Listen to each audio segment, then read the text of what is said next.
Today we have the 2022 Ford Tourneo Custom. This vehicle has done just under 13,000 miles. It has a manual transmission and a diesel fuel type.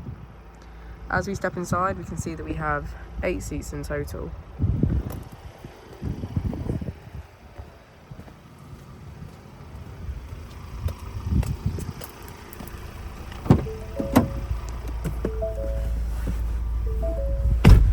To the left of our steering wheel, we have cruise control as a feature, and on the right we have voice control.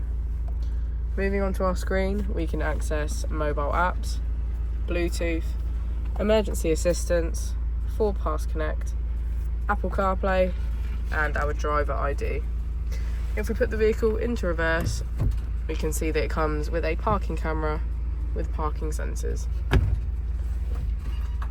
Just below our screen we have our AC with heated seats on either side.